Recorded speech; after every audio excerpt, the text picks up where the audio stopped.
Bonjour. Parlons des Congolais victimes d'actes de violence à Johannesburg et ailleurs. Ce n'est pas insécurité, c'est pas juste insécurité, c'est de la xénophobie ciblée contre les Africains, dont les Congolais, dans plusieurs pays, dans plusieurs villes sud-africaines. Forme de violence, agression physique, passage à tabac, pillage de commerces tenus par des étrangers. Ce n'est pas des faits divers, mais des vies brisées.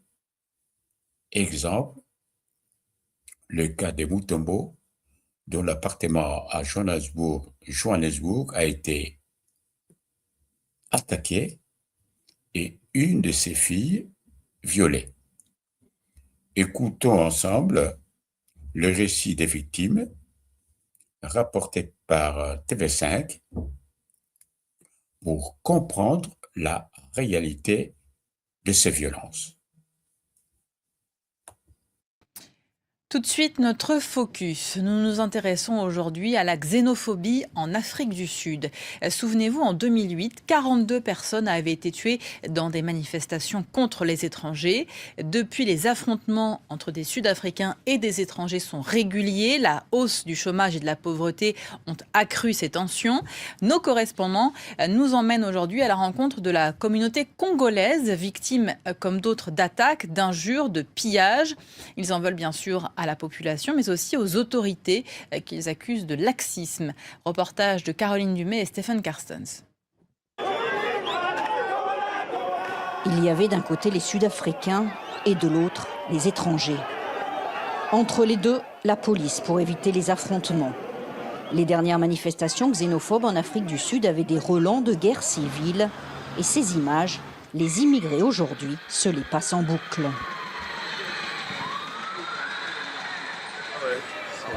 C'était juste devant. C'était le 24 décembre. Nous étions ici. C'était ici. C'est ici au coin. Juste là, dans le quartier Sunnyside de Pretoria, où habitent beaucoup d'immigrés. Tout est calme aujourd'hui, mais la peur persiste. On s'est senti menacé parce qu'en fait, ils réclament que nous prenons leur travail, mais ce qui n'est pas le cas. Vous voyez, nous sommes en train de prendre des petites affaires, quoi. Nous créons des petits emplois. Ça épargne des gens de se déambuler ou peut-être les sœurs de faire la prostitution. Pour avoir une entreprise comme ça, il faut être enregistré. J'ai les taxes que je paye, je suis enregistré. Ça fait 10 ans que Debs fait tourner ce petit restaurant qui est devenu le QG des Congolais du quartier. La vérité, c'est que la plupart de nos frères sont intégrés ici en Afrique du Sud. Ils n'ont plus rien dans leur pays d'origine. L'intégration, c'est l'objectif de Serge et de son association. La communauté cherche à se fédérer car elle se sent en danger. Même dans l'air taxi ici, si tu parles les Lingala ou les Swahili, on te dit this is not a country of foreigner.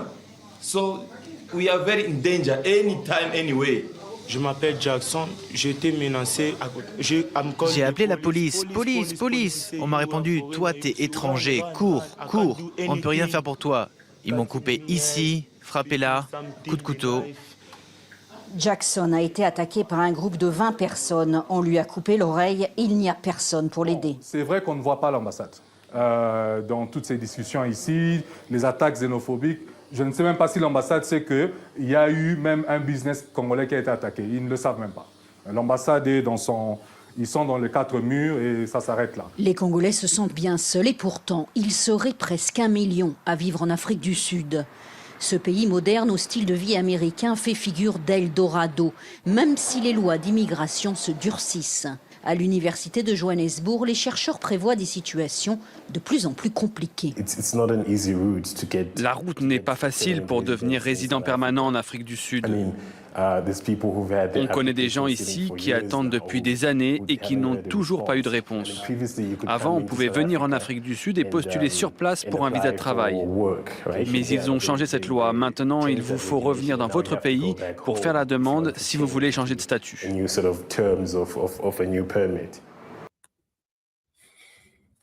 Pourquoi les Congolais sont particulièrement exposés? Bouc émissaire de la crise sociale, chômage massif, pauvreté, frustration politique. Les étrangers sont accusés de voler le travail et de profiter des services publics. Dans un contexte de chômage élevé, de pauvreté, des inégalités sociales, de frustration économique, les étrangers deviennent des cibles parfois faciles. Un problème qui abîme l'image de l'Afrique.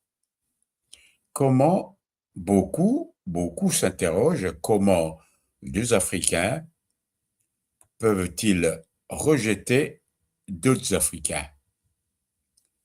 Ces violences choquent particulièrement parce que l'Afrique du Sud a longtemps été soutenue par plusieurs pays africains pendant la lutte contre l'apartheid.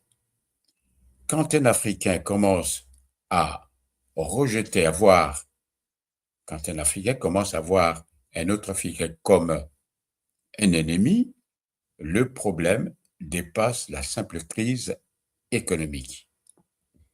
À Johannesburg, la peur des étrangers révèle aussi les fractures profondes d'une société encore marquée par des inégalités, le chômage et les tensions identitaires.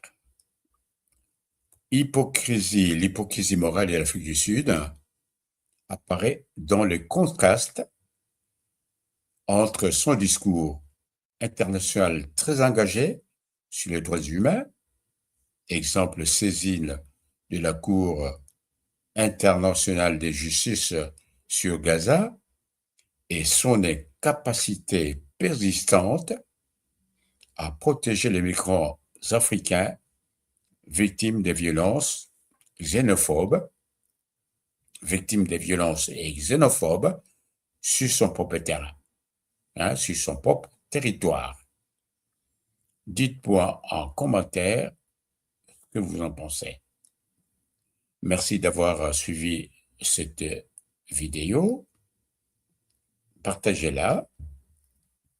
Abonnez-vous pour ne pas rater notre prochain décryptage. Au revoir.